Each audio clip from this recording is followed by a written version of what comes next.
Without any further ado, I would like to introduce you to Ben Waits and Luisa Proenca. Luisa, maybe you're very well known here, but you both are going to present, first you, Ben, Europol Innovation Lab and the perspective for the member states. And Luisa, you will tell us how innovation helped transform a whole service. And trust me, you can notice by yourself, even if you don't know you had started a transformation process, you know there's something going on because it's noticeable. So I would like just you to present yourself and just introduce yourself and tell why are you here, and then just you can go on in your presentation. Thank you very much. Okay, so before starting the presentation, a quick introduction. Sure. Okay, so good morning, everybody. My name is Ben Waits. I'm working at Europol in The Hague in the Netherlands, and I have been there for 15 years already with a lot of different functions in planning, policy advice, working for the senior management team on many different issues over the years. And I've recently joined the Innovation Lab at Europol, which is what I'm going to present to you today. So learned a lot yesterday from you, and I hope that there can be something that you can learn from me this morning. And maybe just to mention that the first part of the presentation in the agenda, although it's listed as my presentation, we will do it together in two parts, also to kind of illustrate the interdependency between the European level and the national level. Well, now it's my turn. I'm Luisa Proenca. I belong to the criminal police for almost 30 years. I'm Deputy National Director. I'm in charge of innovation, ICT, finance. I'm very happy to be here. I belong to the governance board of the European Clearing Board, and that's what is between us, Europol and the criminal police. We are part of iProcureNet. Very, very proud, because this is really a gap that we need to overcome, and I hope I can share our vision regarding innovation and why we are in this project. Thank you. Thank you very much.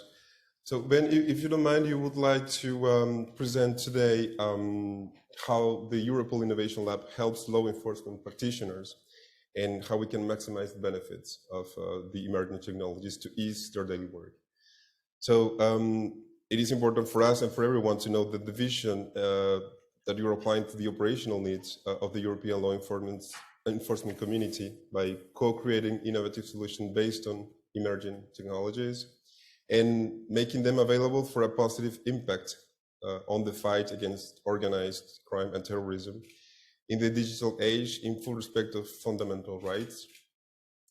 The European Clearing Board was launched by the Europol heads of national units in 2020 as the structure through which the national authorities interact with the Europol Innovation Lab. It is composed of single points of contact from the Europol Innovation Lab in all EU member states and the 4 Schengen-associated countries. Within the EuCB, members can share and co-create innovative and pragmatic case-specific tools and solutions that address their operational needs. The EuCB is already working on a variety of topics, including facial recognition, artificial intelligence, satellite imagery, extended reality, and speech and text analysis. This presentation aims to demonstrate the activities and impact of the Europol Innovation Lab and the EuCB, and to explain, of course, how conference delegates can benefit from them. Shall I take the stand? Or?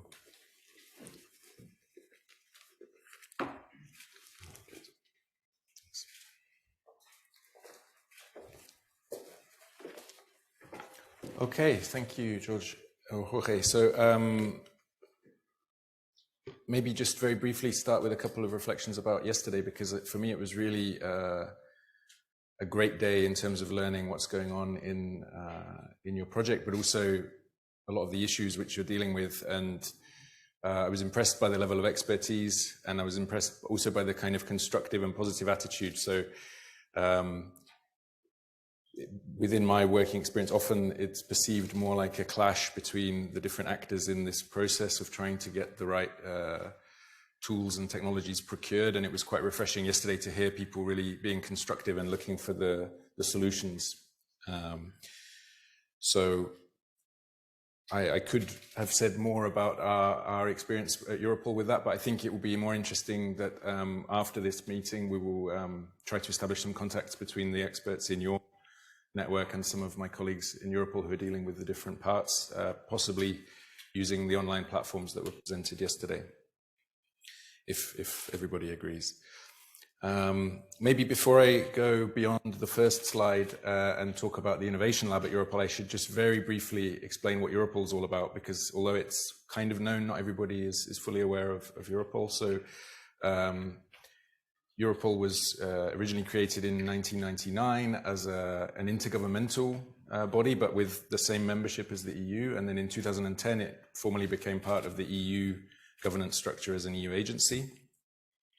And the core mandate has always been and continues to be to support cross-border investigations in serious organized crime and terrorism.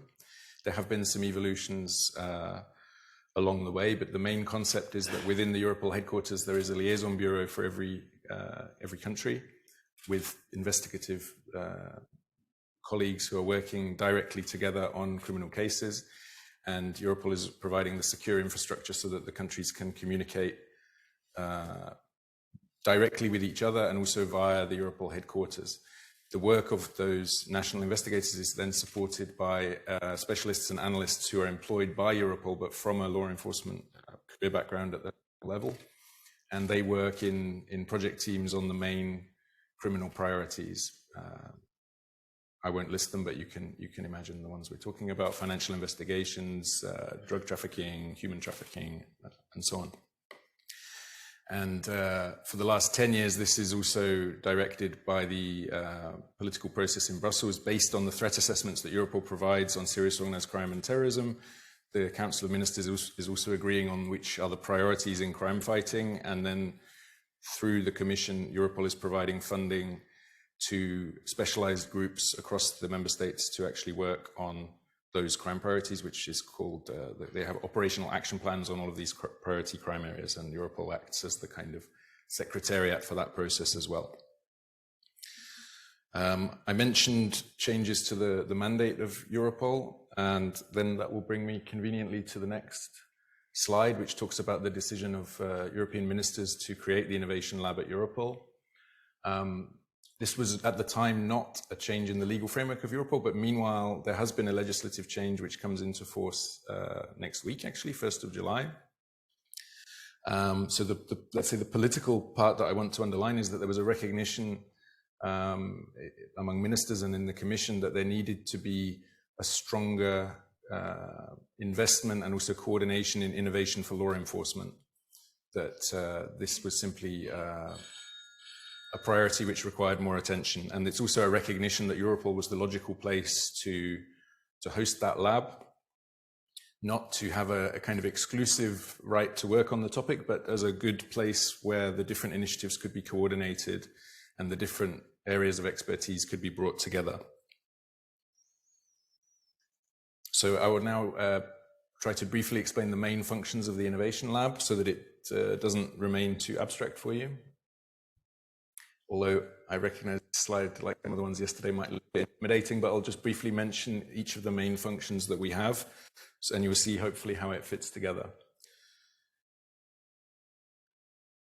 So, and not really in order of importance, but just in the order that they come. So the observatory function of the Innovation Lab is looking into emerging technologies with a kind of strategic foresight perspective. So really looking at the horizon and trying to understand and anticipate the implications of emerging technologies for law enforcement. So this is not the part which is directly dealing with procurement and developing tools, but it's really looking beyond that and trying to anticipate the implications of things which are slowly emerging in terms of how criminals might make use of those technologies, and also the opportunities that law enforcement agencies might have in deploying those technologies. Just to give a couple of examples, we recently published a report on deepfakes, which you can find on our website, and we're having a meeting actually tomorrow, with about 100 law enforcement experts and some academics about the metaverse and the potential of policing in the metaverse in the future as more and more citizens are conducting activities online, and also the risk of criminal activity in online environments. And this will lead to another public report later in the year that you can look out for.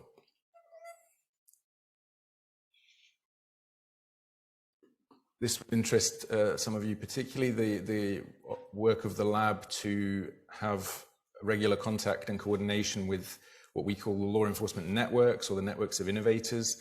This really refers to especially to the Horizon funded and other funded networks, which are not necessarily the ones conducting research, but which are developing networks. So actually like iProcureNet, but also like ILIANet, like NLETS. Cyclops is another new one focusing on cyber investigations.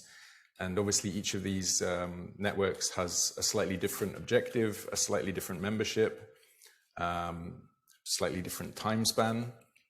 So what we try to do in the Innovation Lab is make sure that we understand the developments in those networks, and also that those networks are aware of the other activities that are going on that might be relevant for them.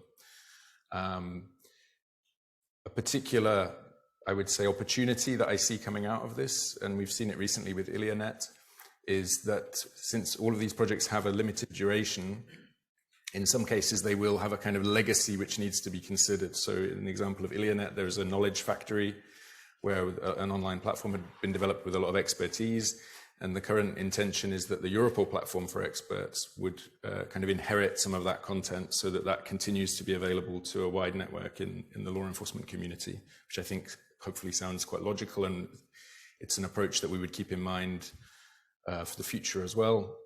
With the small caveat, of course, as I said at the beginning, that Europol has the mandate, serious organized crime and terrorism. Some of the projects, including yours, have a broader scope, so we always have to be mindful that we won't go into the kind of civil protection and border management areas, because those would be taken care of by other actors. But nevertheless, I think this is quite an important consideration.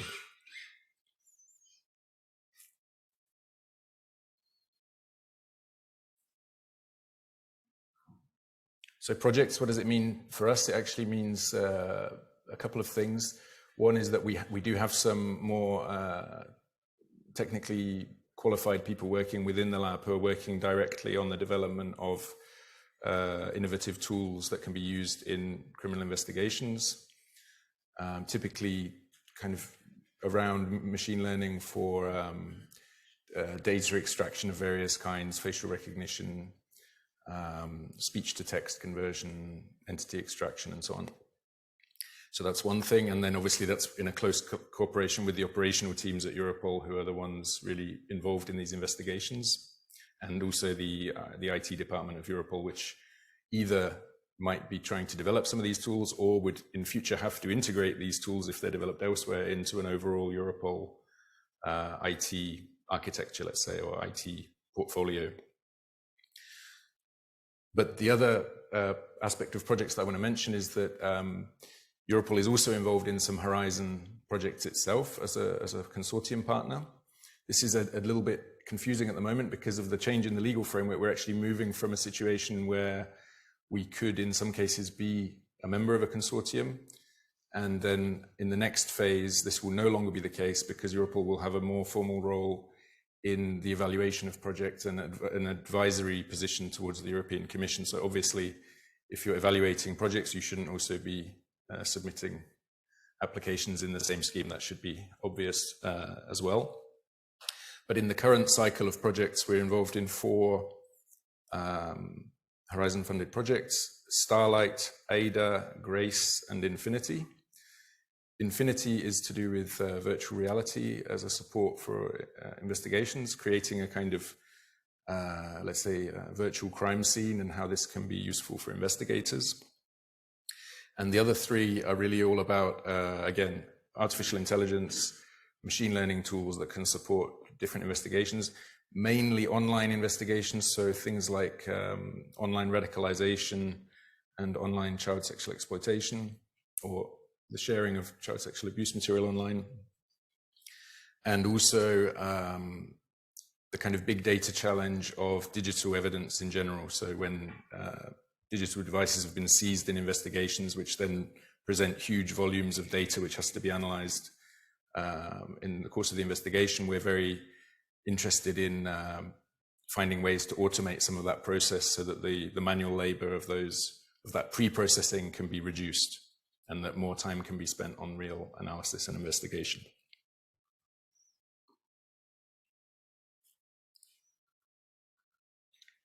This one is further explained on the next slide, the EU Innovation Hub, so I will jump straight away.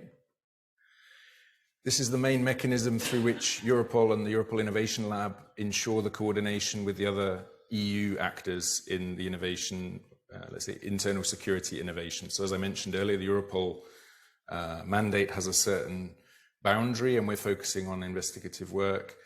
And a lot of the Horizon funding and a lot of the interest in innovation also is wider than what Europol is doing. So we have this mechanism really to ensure the coordination.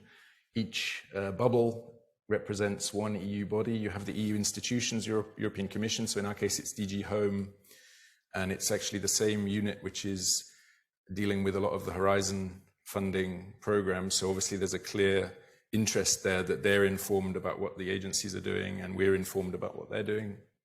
The Council of the European Union, it's the team which is dealing with the COSI meeting. So for those of you who follow Brussels affairs, the COSI is the internal security coordination body between the member states. So again, obvious relevance there. And then all of the others, okay, JRC is also not visible there, but it's because it's part of the European Commission, but the Joint Research Centre of the European Commission is also there. And then the others are what we call the Justice and Home Affairs agencies, Frontex, the Asylum Agency, CEPOL, the Law Enforcement Training Agency, Fundamental Rights Agency, EuLISA, which develops the large-scale systems for internal security, including the Schengen system and ETIAS and so on. And Eurojust, which is responsible for judicial cooperation and which is across the road from us in The Hague. Again, this is really about making sure that the different actors are aware of what's going on, but also because of the particular, I would say, political backing for this entity, we're also looking to develop certain key projects which show the benefit of this kind of cooperation that are kind of multidisciplinary, you might say, so not just police, but this wider community. One of these that we're busy with at the moment is called AP4AI, Accountability Principles for Artificial Intelligence. And this is a project to try to develop a framework that law enforcement agencies, but also other security practitioners could use to develop AI tools in a responsible way and also be able to demonstrate to citizens and to supervisors that they had done so in a responsible way, in an accountable way. So it's developed a framework of 12 principles, and for each principle there would be a kind of guide that the practitioners could walk through to make sure that they were considering everything in the development of their AI tools. This project is at the moment in a validation phase, so there will be more in-depth reviews with border guards, with criminal investigators, with fundamental rights experts and so on, to come to a more final deliverable, which could then be really something like a manual or even a software-based tool that practitioners could use to help them go through the process of developing AI tools in a responsible way, in an accountable way. Just to give you one example.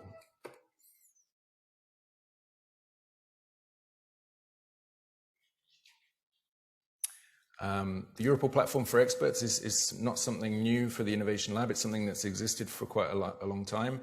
It's the main Europol platform for everything which is not case related. So we have specific secure systems for exchanging investigation information, but we have the Europol Platform for Experts to share all kinds of expertise with no personal data at all.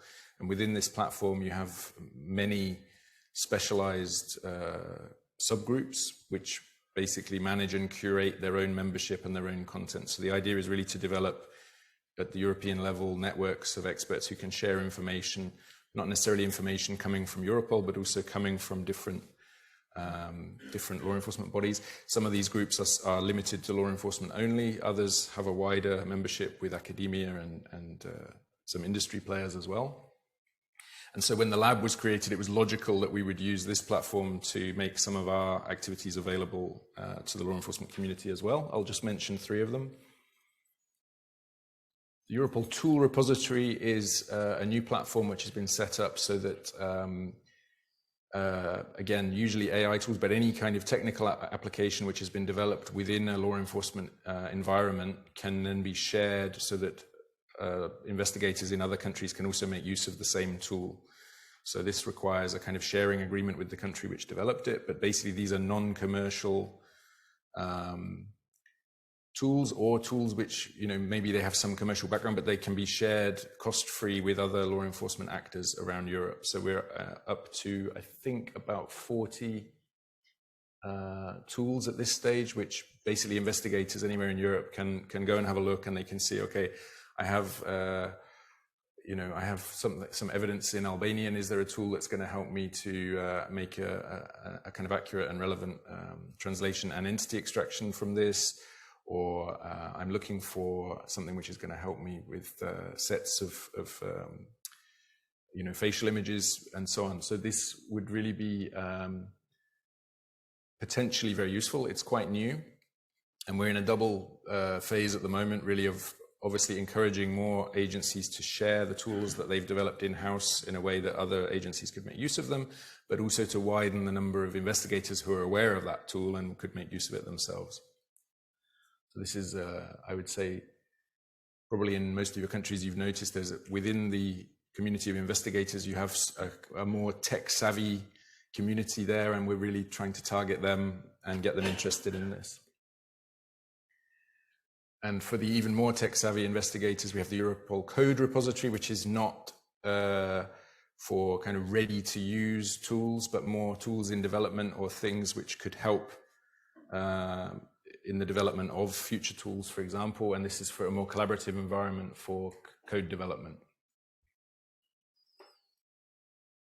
And finally, this completes the set, the Europol Tool Wiki. This is actually to share information about commercial tools mainly which have been used, and so that if an investigator in one country has been using or has had a demo of a particular tool, they can basically make a short entry in this wiki and say, okay, we used this, we found it very useful, we used this, it didn't help us, we used this, it had the following requirements. And then it means that if somebody in another country is looking into that kind of technology for the first time, they can very quickly and easily go there and see, okay, did someone else in another country make use of this? What can I learn? How can I save time really in the whole process for myself by simply learning from others? So again, the crucial thing at the moment is to encourage more people to make use of that opportunity. And all three, you see, it's the theme of the kind of crowdsourcing model, where the information is coming from the community and then the community is benefiting.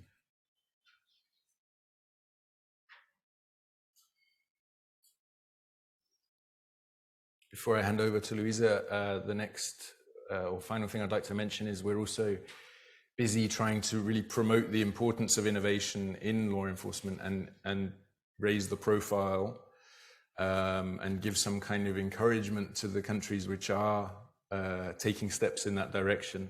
So just to mention a couple of examples, the biggest event actually in the Europol calendar is the European Police Chiefs Convention, which we have every September, October.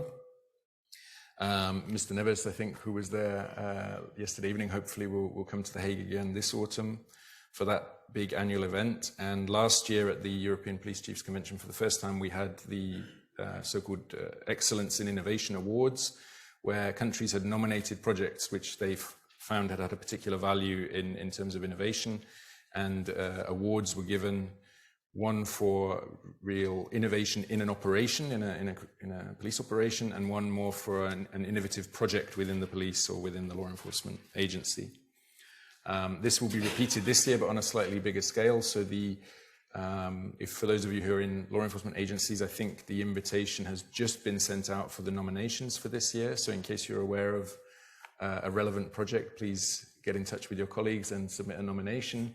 And then a panel of some of the police chiefs would actually select the winners, and then the awards would be given at this major event in September. So obviously that's contributing to the visibility of innovation towards the police chiefs and hopefully raising the profile a little bit. The innovation demo series is a bit more humble and a bit more practical. This is a series of online events that we organize at the Europol Innovation Lab, where national experts who are using some innovative tools can basically give a live demo of what they're doing at national level, and we invite our community in the member states to tune in and have a maybe 1 or 2 hour presentation of a tool which is being used. Could be processing suspicious transaction reports, or visualizing data from a different investigation, or the examples mentioned of virtual reality, analytics, and so on. And again, it's raising the visibility, but more at a practitioner level.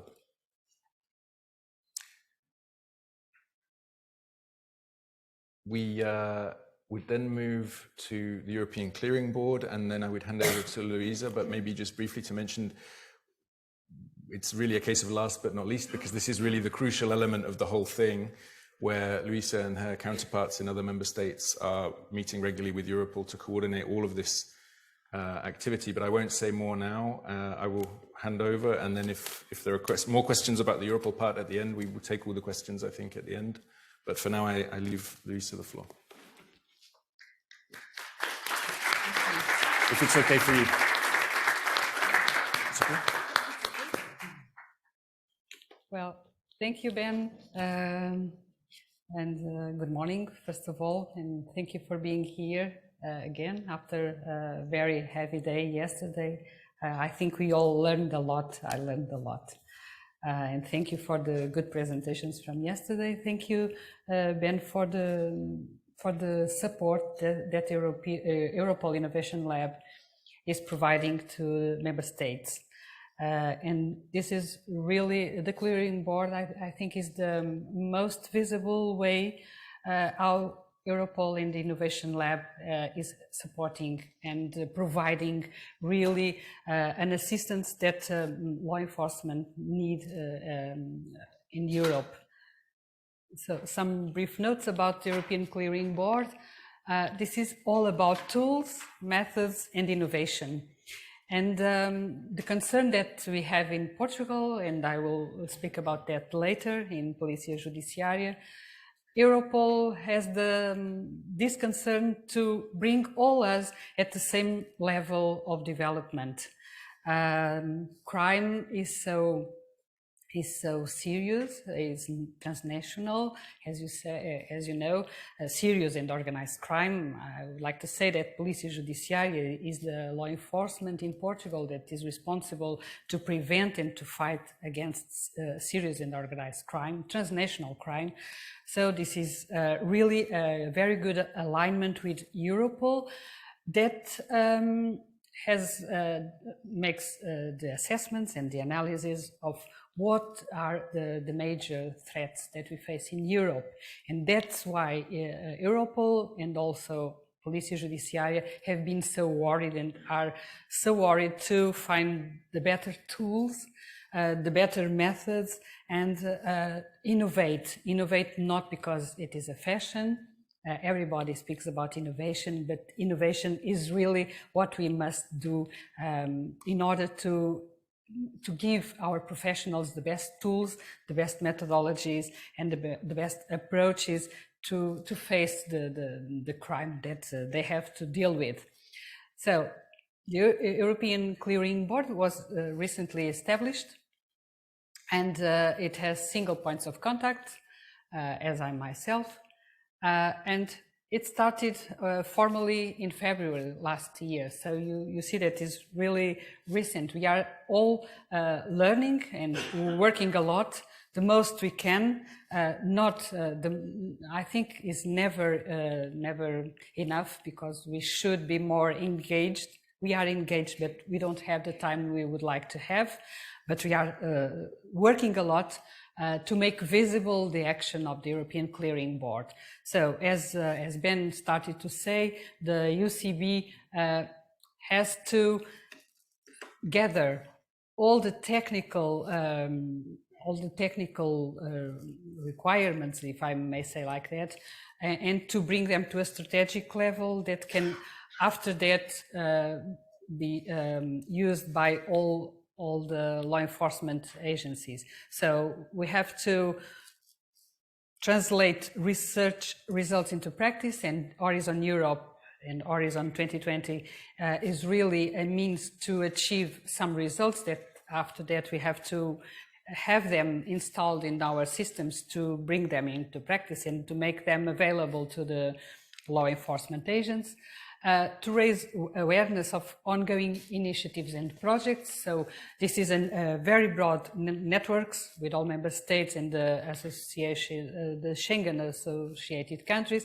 So we raise awareness for the need to invest, to innovate, to find other ways of doing things, to exchange experience and lessons learned, and to prevent the duplication of initiatives in Europe, because during all these years we have, I think I have the idea that we have been multiplicating the initiatives, the efforts, and most of the times without a comprehensive value and a real value for Europe and for us individually.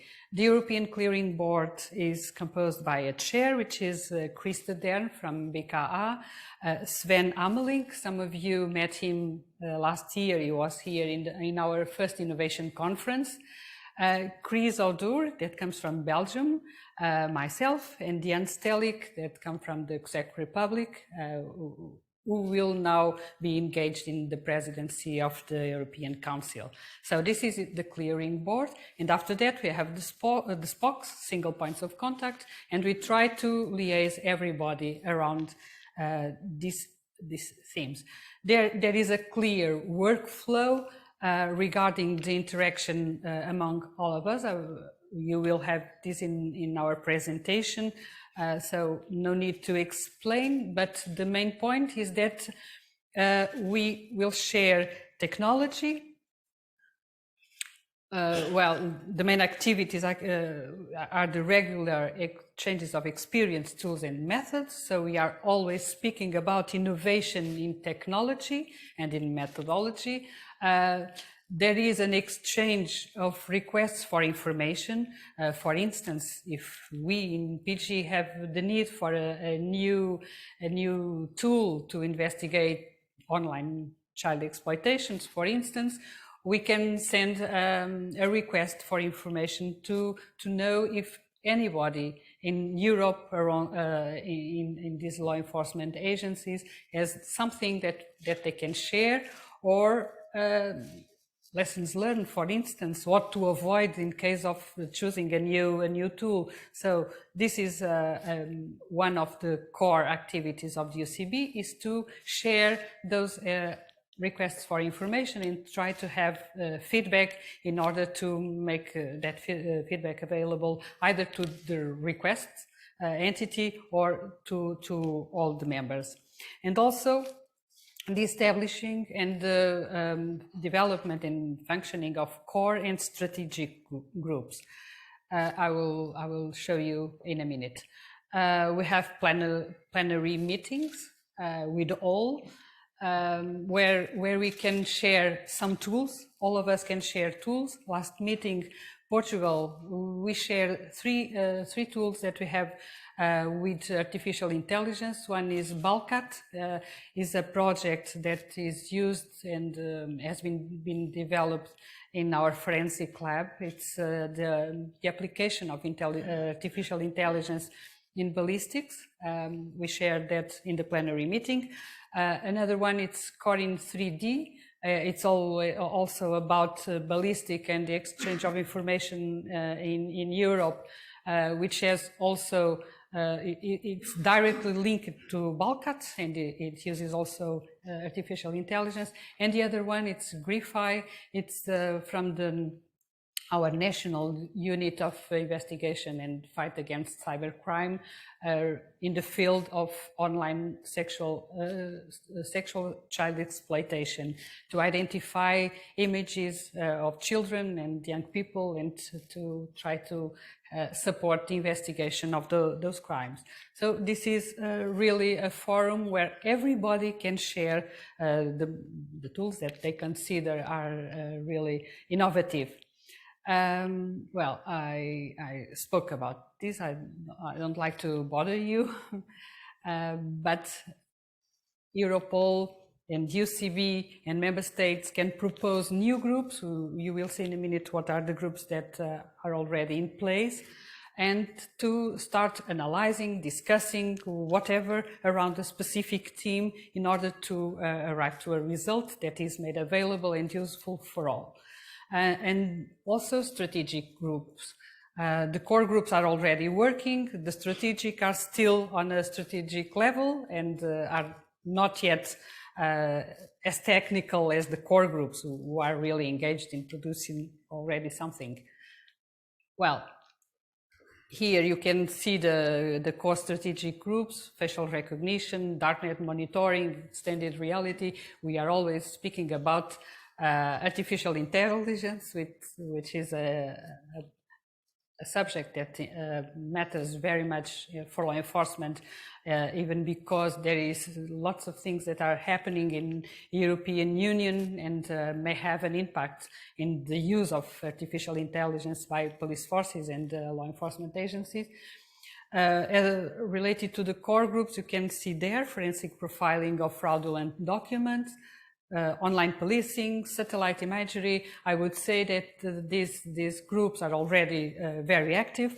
Polícia Judiciária is almost in all of them, but I must say we have to be more active. Everything that you see here is very recent. We are trying to find who are the best people here in the police that can lead internally all these subjects. For instance, there is a group, a strategic group on artificial intelligence, as I mentioned, and also foresight and horizon scanning.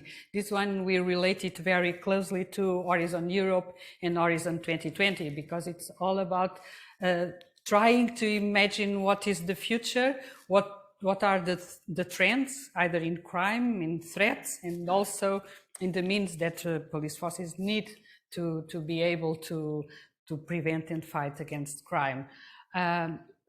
This is a PG. We participate in most of them. We participate in the governance board.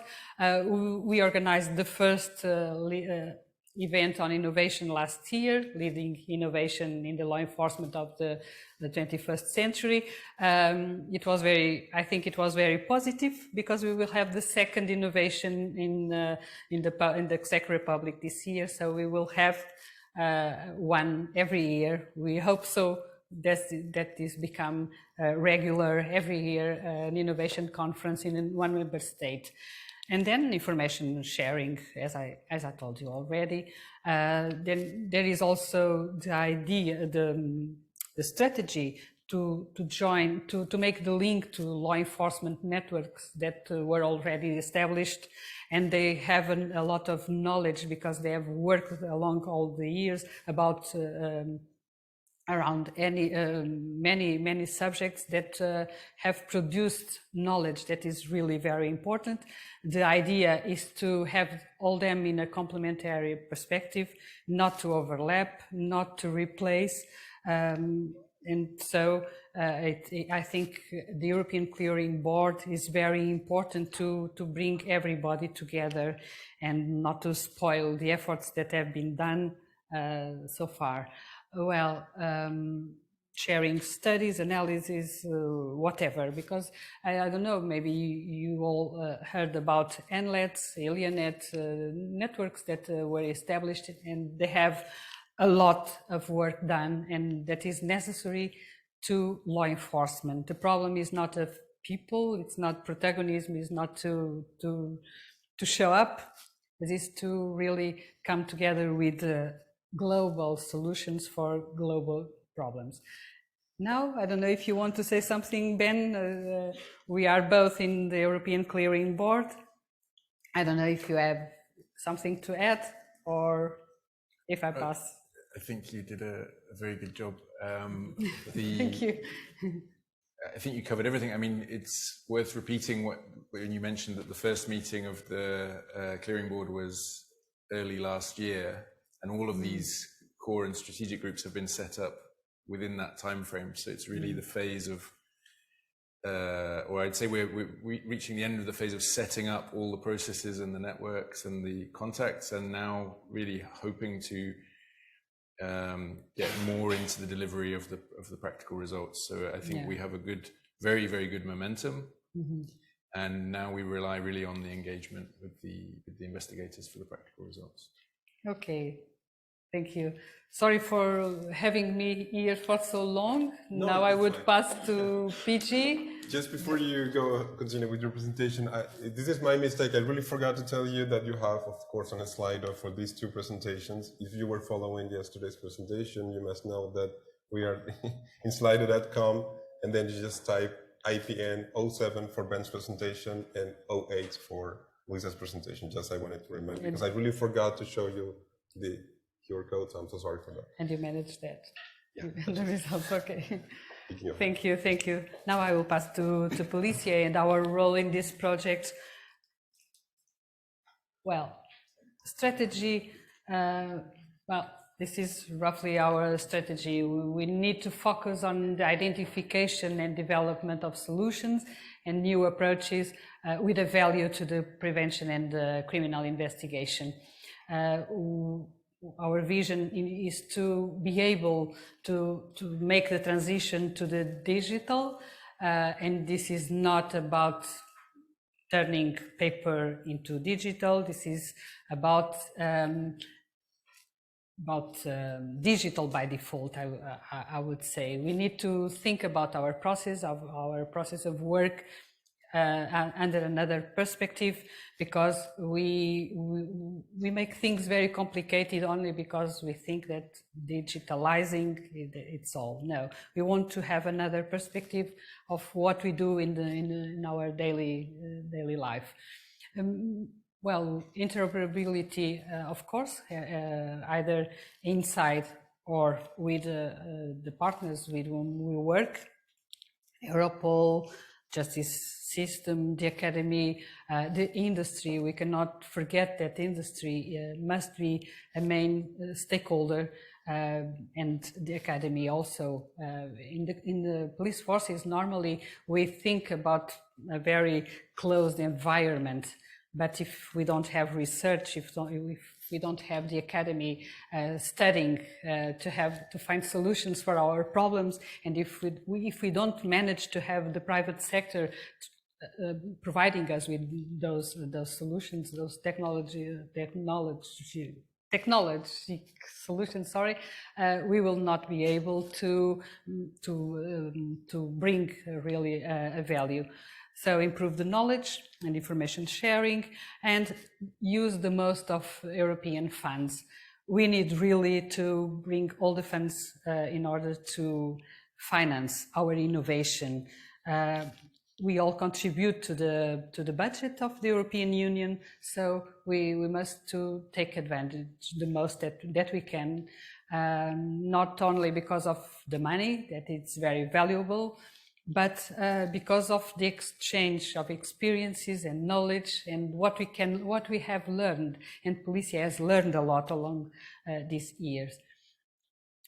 We created a lab, an innovation lab, more or less at the same time as the Europol Innovation Lab. It was curious because when we established this, Europol was establishing also the Europol Innovation Lab, so we are very much aligned.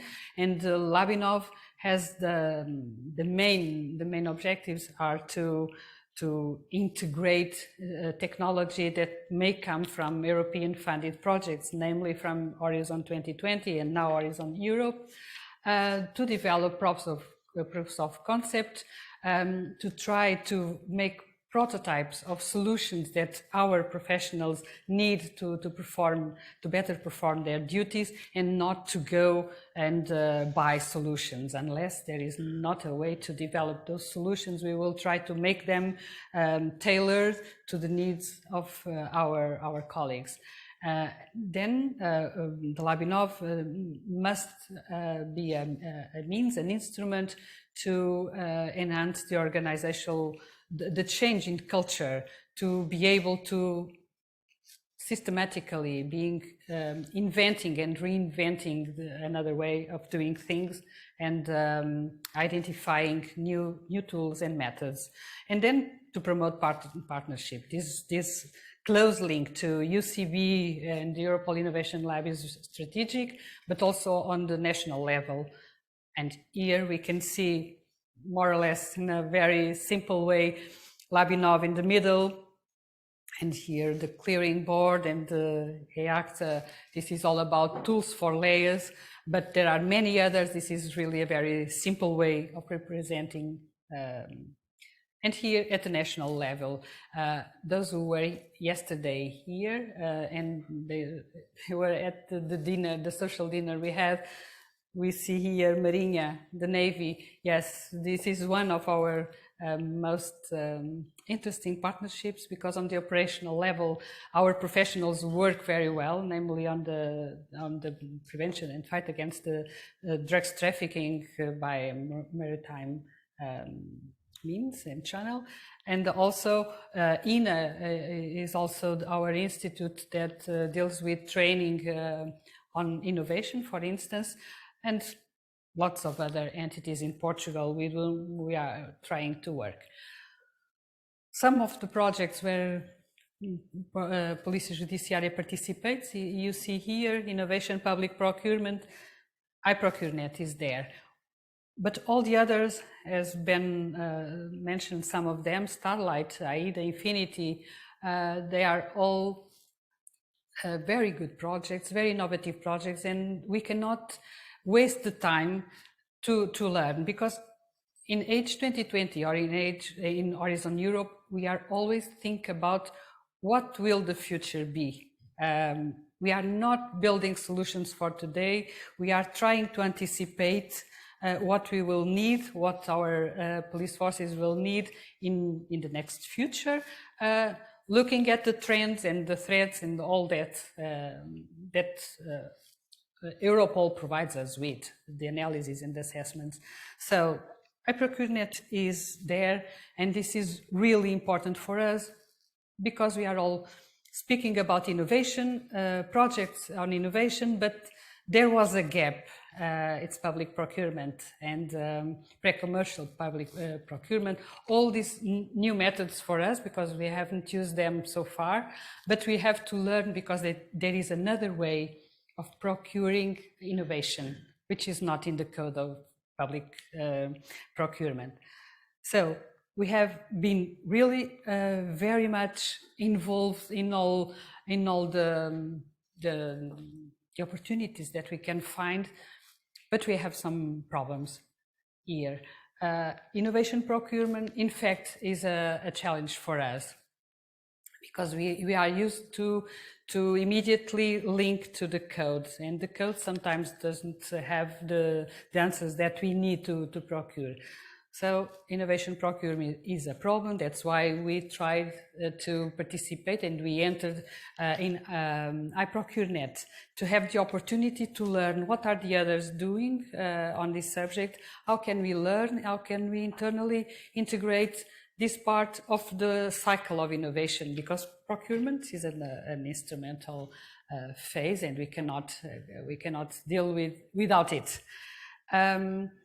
Yesterday, we learned also about all these aspects. There are risks, there are benefits, there are issues of intellectual property that we need to address. And in Portugal, this is quite new, but the ANI And in PIC, two entities that are also trying to do something very useful on these topics, and this will be very important also for Polícia Judiciária, because as we have spoken before, well, there are some aspects that we need to deal with in Portugal.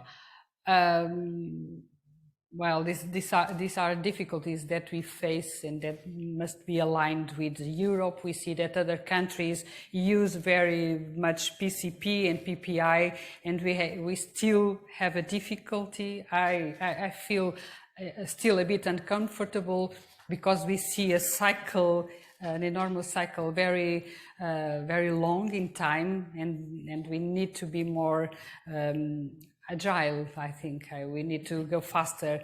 So these are aspects that really matters to us.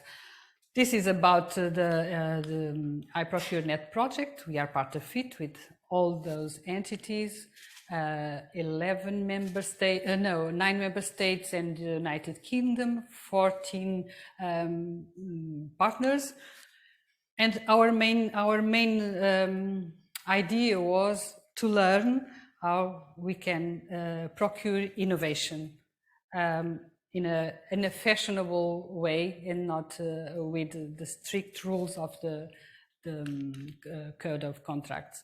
This Filomena yesterday showed you very well, so I will not bother you anymore, but the toolbox is our engagement. We are responsible for showing the results of other work packages that Filomena yesterday mentioned, and this is our main role in this project.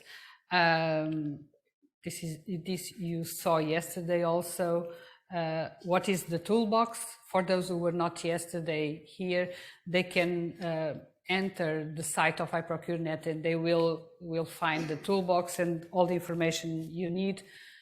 No need to bother you with that. This yesterday you saw, so no use to continue. Well, I would say, as final note, it is urgent to support isolated efforts with innovation, which is the case of Polícia Judiciária. We need to be more accompanied with others that face the same problems, and that's why European Clearing Board, Europol Innovation Lab are useful and very important for us, because we need to be all in the same boat, if I may say like this. Other sectors may benefit from iProcureNet. All those who are very concerned with innovation in procurement, namely health and defense. So we have here a very good project. We need to develop, try to impulsionate the development of our country in terms of economy, and that's why industrial and SMEs, Portuguese SMEs, are very important also in this and in future projects. And innovation. We don't innovate because it is a fashion. We innovate because we need it. It is an emergency. Is not an option. We need to constantly find new solutions for the problems that arrive every day. Our professionals would be a better place to share what are their concerns, but we try to understand them and try to do the most we can to bring them with the tools they need. And thank you for your attention.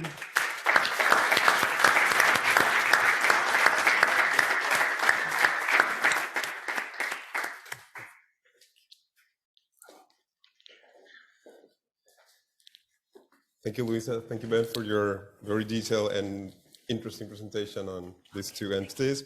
I would like to share with you some of the questions that we have over the Slido. First question, and trust me, it doesn't come from me, but I could have asked the same. In what ways can Europol Innovation Lab and iProcureNet collaborate?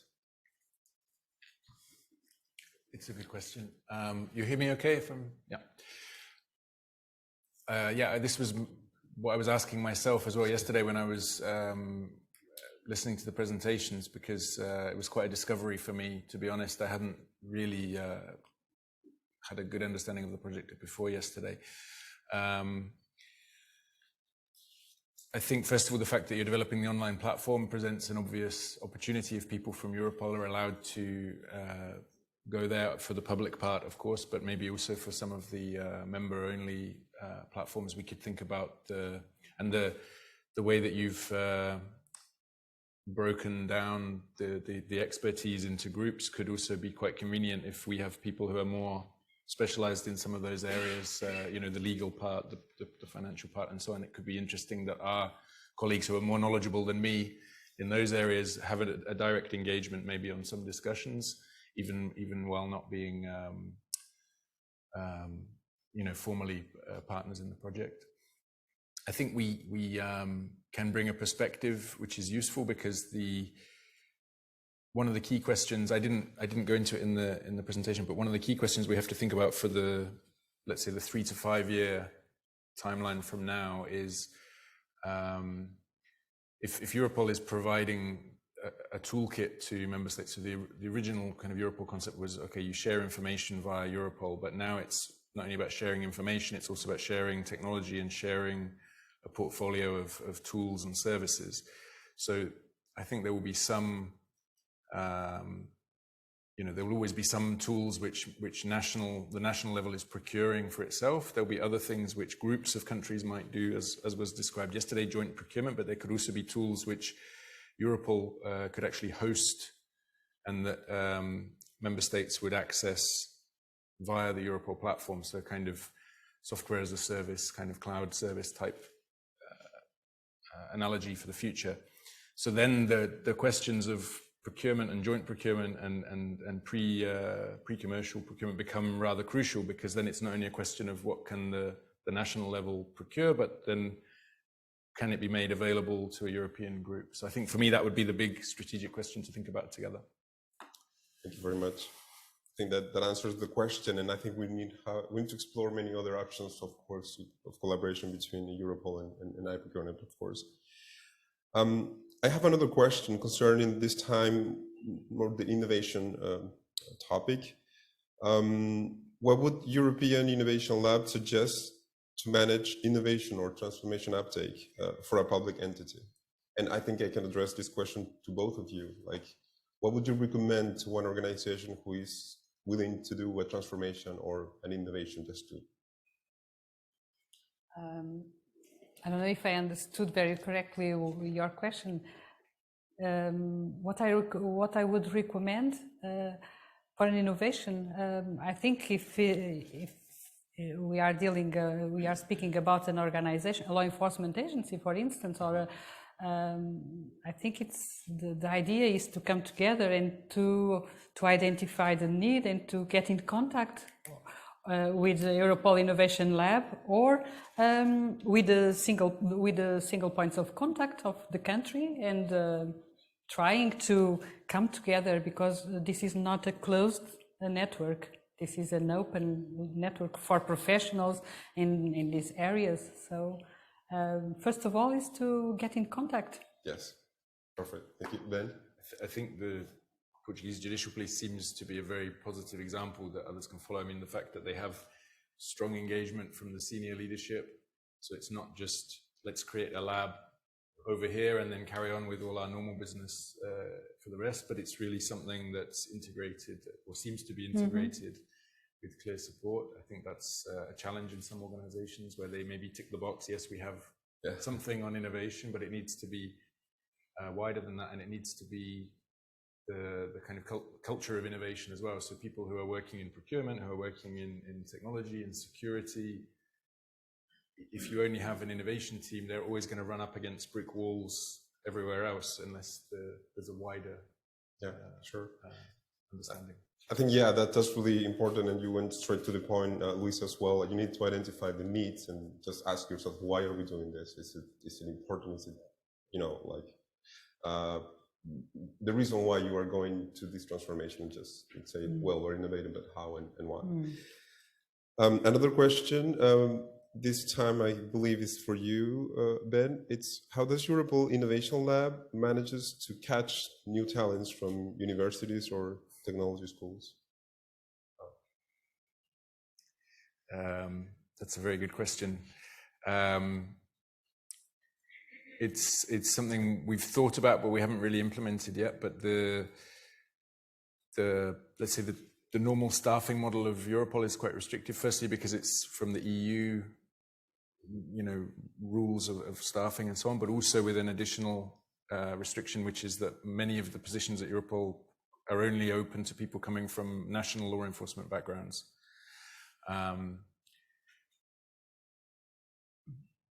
We do have things like internships and secondments, but at the moment, again, secondments, it's only from law enforcement. So we are exploring the possibility to have more of these kind of relationships with research organizations and academic, but that's something more for the future.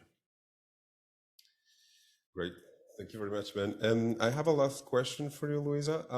What was the biggest challenge you had to overcome during this transformation process? I think the major problem we have is that we don't have enough resources, but this is always this. But internally, this is always challenging because people are getting more and more involved. We started 2 or 3 of us trying to lead something, but now we are many more. Even in the criminal investigation, our senior colleagues are with us. They also want to be part of the transition and the transformation.